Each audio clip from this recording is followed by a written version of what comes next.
Hello everyone, नमस्कार। I am Amol मानकर और मैं आपका स्वागत करता हूँ। अभी हमने हमारा पांचवा अध्याय स्टार्ट कर दिया था। पार्ट वन में अभी हम अच्छे धूमधाम तरीके से क्या कंप्लीट कर चुके हैं। और आज अभी हमारा क्या पार्ट 2 स्टार्ट होने वाला है। भाग 2 का हम क्या कर रहे हैं, उसका आरंभ आज हम करने वाले हैं। तो फिर देखिए पार्ट 2 के पॉइंट्स आज इस प्रकार के। देखिए ज्यादा कुछ मतलब नहीं, हैरान मत होइएगा। ये पॉइंट्स दिखने को बड़े बट पर, लेकिन मैं आपको एकदम लिखे है फ्रेंडली तरीके से आपको समझा दूंगा। एक बात मतलब नहीं कि आपने मतलब कभी कभी नोटिस की होंगी कि फिर देखिए अन्य कुछ जो क्लासेस वगैरह जो कुछ टीचर वगैरह है जो कुछ सिखाते हैं, यूपीएससी क्लासेस वगैरह एनसीईआरटी की, उनके सिखाने का तरीका पता है कि आप लोगों को कैसा होता है। एक साइड को क्या करते हैं, किताब का पन्ना बताते हैं और दूसरे साइड को उससे पढ़कर क्या बताते हैं, आप लोगों को एक्सप्लेन करते हैं। सही बोल रहा हूँ ना? बट पर लेकिन देखिए मतलब ऐसा देखकर पढ़ाना या फिर मतलब रीडिंग करके पढ़ाई हुआ ज्ञान क्या है, ज्ञान ज्यादा टाइम तक ध्यान में नहीं रहता है। मैं आप लोगों को आपके लैंग्वेज में जिस तरीके से अच्छे से अपने क्या अच्छे लॉन्ग टाइम के लिए ध्यान में रहेगा, इस तरीके से पढ़ा था। तो फिर करके फिर आप लोग भी मतलब क्या करो, अच्छे तरीके से उसका क्या करो, पूरा फायदा बेनिफिट्स ले लो मुझसे। बस यही उसका कहना चाहता हूँ, पूरा तात्पर्य। तो चलो अभी स्टार्ट कर देता हूँ पार्ट 2। देखिए हम पार्ट 2 अभी स्टार्ट करें। पार्ट 2 में सबसे पहला अभी एक पॉइंट है कि अभी हमने मतलब देख चुके थे, क्या बताती है हमें किताबें और कब्रे में, किस प्रकार से मतलब बहुत सारी कुछ बातें देख चुके हैं। जो अगर पहली बार आ रहा है तो फिर वो क्या करे, पार्ट वन को देखे और फिर तभी पार्ट 2 की तरफ आओ। और देखिए इसमें अभी है इन लोगों की विशेषता। लोग कैसे सारे हम देख चुके थे, बट लेकिन अभी हमने देखना है कि वो लोगों की क्या है, लोगों की अभी विशेषता किस प्रकार से थी। लोग कैसे थे पूरा देख लिया, अभी लोगों की क्या विशेषता कैसी थी। तो फिर देखिए अभी हम पता है कि मतलब क्या करते हैं, किसी भी व्यक्ति की क्या भाषा, काम, उसका समुदाय, उसका निवास स्थान या उसकी क्या सांस्कृतिक परंपरा के अनुसार उसका क्या करते हैं, हम वर्गीकरण करते रहते हैं। सही ना, वर्गीकरण करते रहते हैं। तो फिर वैसे देखिए पॉइंट के हिसाब से आपको कि मतलब क्या लोगों का वर्गीकरण हम किस प्रकार से करते हैं, उनका विभाजन कैसे करते हैं, उसकी भाषा कौन सी है, उसका काम कौन सा है, उसका परिवार, उसकी फैमिली कौन सी, उसका समुदाय कौन सा है, उसका निवास स्थान कैसा है, इन सारी चीजों को ध्यान में रखते हुए क्या करते हैं, उस इंसान का वर्गीकरण करते। तो फिर बाद में इस पॉइंट में यही बता हुआ है कि क्या कि मतलब कि क्या लोगों की विशेषता में क्या है कि मतलब नहीं क्या इस इंसान का क्या काम, उसका निवास स्थान, उसका समुदाय और उसका काम, उसकी भाषा के ऊपर क्या किया जाता है, उसका वर्गीकरण किया जाता है। और अभी हमारा दूसरा पॉइंट है इसमें अभी हमें हमारे अध्याय में क्या किताब में क्या 2 समूह बताए हुए। पहला शब्द आता है पुरोहित।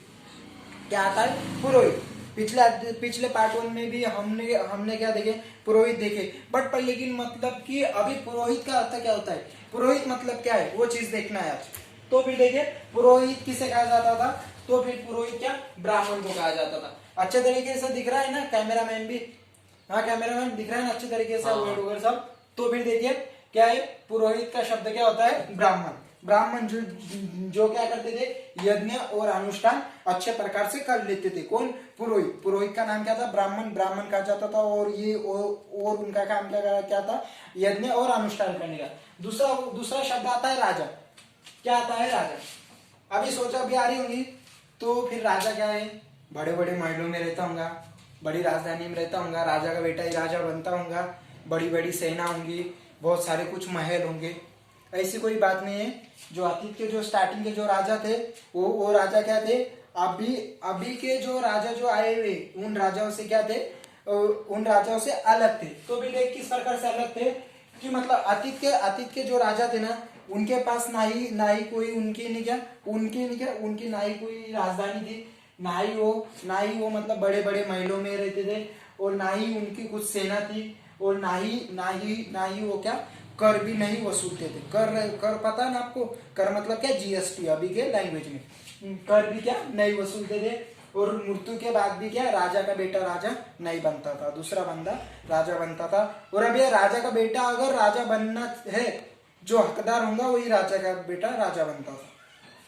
तो फिर देखिए ये भी पॉइंट आपको समझ गया होगा। और फिर बाद में अभी देखिए अभी अभी अभी और एक शब्द है आर्य शब्द है। अभी कहेंगे आर्य मतलब क्या, तो आर्य उन्हें कहते थे जो लोग क्या करे, जो लोग क्या ध्रुववेद की मतलब पढ़ाई करते, क्या ध्रुववेद की रचना करते, ध्रुववेद की रचना करने वाले कि मतलब कि क्या किसी भी शब्द की मतलब किसी भी ग्रंथ की क्या रचना वगैरह जो करेंगे उन्हें क्या कहा जाता था, आर्य कहा जाता था।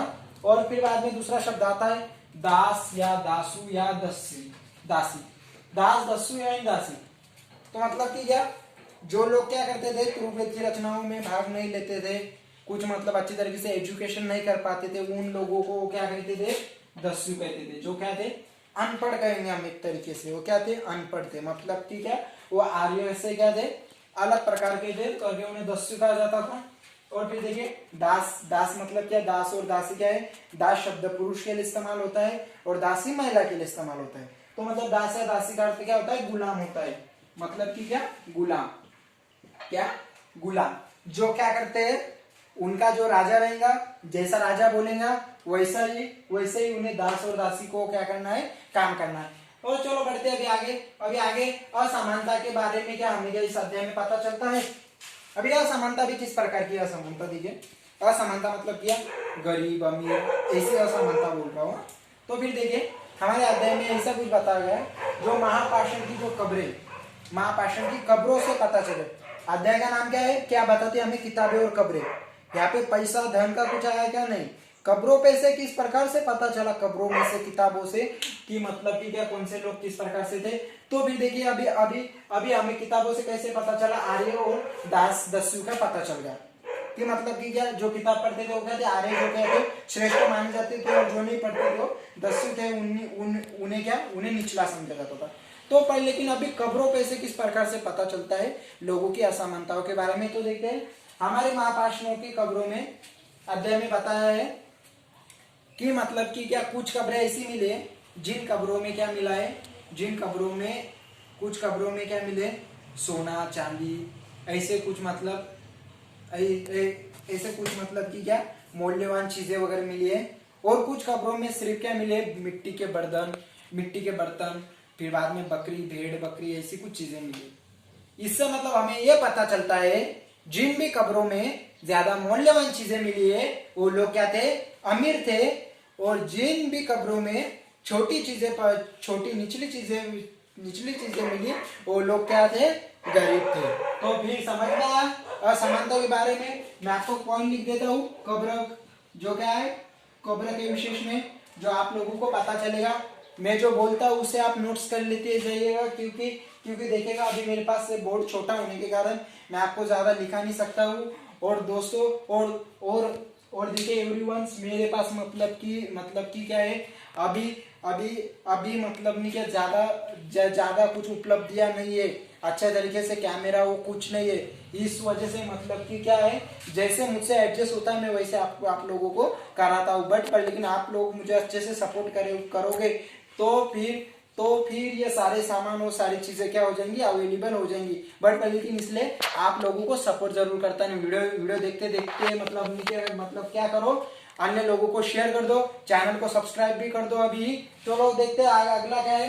अगला खास परिवार की कब्रें किस प्रकार से दी, अगला पॉइंट हमारे अध्याय का ये। बट मैंने क्या इधर आपको शॉर्ट में बता रहा हूँ किसी फ्रेंडली लैंग्वेज में जो आपको क्या है समझ में आए। और टीचरों की तरह मैं नहीं हूँ जो क्या करता हूँ ऐसी किताब लेके रीडिंग करके पढ़ाने वालों में से मैं नहीं हूँ। अभी भी आप लोग समझ लो क्या है खास परिवार की कब्रें किस प्रकार से मिली। अभी खास परिवार मतलब कैसा है कि मतलब नहीं क्या कुछ कब्रें ऐसी थी जिन कब्रों में क्या मिली, एक से ज्यादा कंकाल मिले। क्या मिले, एक से ज्यादा कंकाल मिले, 2 या 3 लोगों की, जिनकी वजह से हमें पैसा पता चलता है वो कंकाल क्या थे, सिर्फ एक ही परिवार के थे। जो क्या था सारे परिवार को एक ही कंकाल में एक ही कब्र में दफनाया जाता था। तो फिर इस तरीके से क्या खास परिवार की भी कब्रें हमें मिली है। और फिर अभी दूसरा एक आखिरी पॉइंट आज के इसका आखिरी पॉइंट है इनाम गांव। अभी किसकी जानकारी लेना हमें, इनाम गांव की। तो देखिए भाई, इनाम गांव क्या है, अतीत में का भीमा नदी के तट पर है। किसके, इनाम गांव क्या है, इनाम गांव भीमा की सहायक नदी, कौन सी, भीमा की सहायक नदी, भीमा की सहायक नदी कौन सी है, घोड़ नदी, घोड़ नदी की क्या है, किनारे, घोड़ नदी के किनारे। घोड़ नदी किसकी सहायक नदी है, भीमा नदी की। सहायक नदी किसे कहते हैं, वो भी मैं, ये भी मैं आपको, आप लोगों को अच्छे तरीके से पढ़ा चुका हूँ। देखिए इनाम गांव क्या है, भीमा के सहायक नदी घोड़ नदी के किनारे बसा हुआ एक गांव, एक जगह है। इस जगह पे क्या है, 3600 से 2700 साल पहले लोग रहते थे। कब रहते थे, 3600 से 2700 एगो में, मतलब क्या पहले में क्या करते थे, लोग रहते थे। और फिर बाद में यहाँ क्या मिला है कि मतलब कि क्या कुछ लोगों को गड्ढे में सीधा लिटा कर दफनाया गया है। क्या क्या मतलब, अभी देखिए आप लोगों को इधर समझाता हूँ मैं। ये गड्ढा है हमारा, इसमें क्या क्या है, ऐसा पूरा सीधा ही दफनाया गया है था इनाम गांव के कब्रों में।